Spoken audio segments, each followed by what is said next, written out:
Hello everyone, welcome to English Talk Daily. First of all, I want to say how happy I am to be here with you today. Do you know why? Because I see amazing people who are brave, determined, and ready to grow.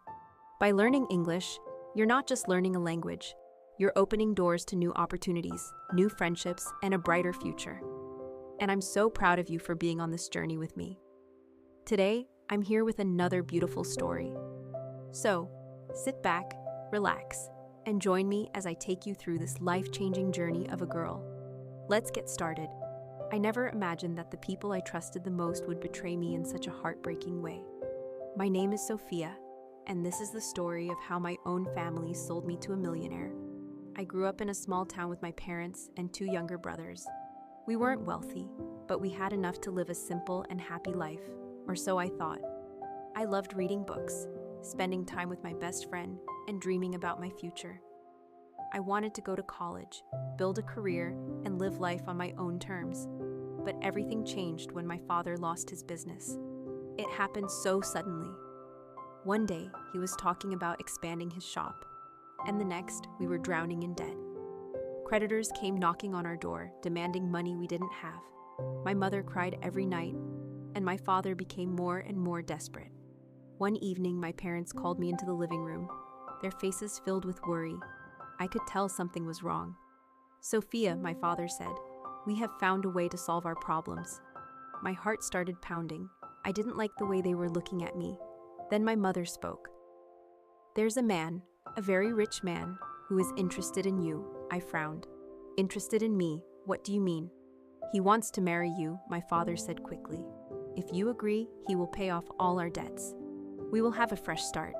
Sophia, we need you to do this for the family." I couldn't believe what I was hearing. My own parents were asking me to marry a stranger just because he had money.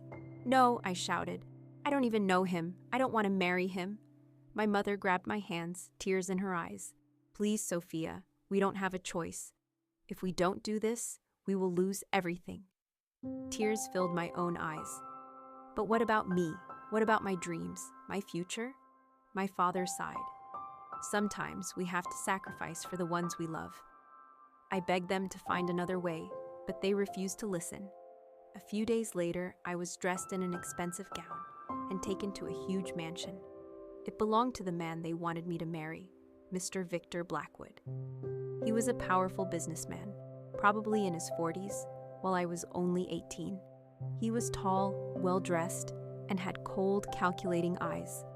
"You're prettier than I expected," he said, smiling in a way that sent shivers down my spine. "Please, I don't want to be here," I whispered. He chuckled. "Your parents already accepted my money. You belong to me now." Tears rolled down my cheeks, but there was nothing I could do. My family had sold me, and I was trapped. Living in Victor Blackwood's mansion was like living in a golden cage.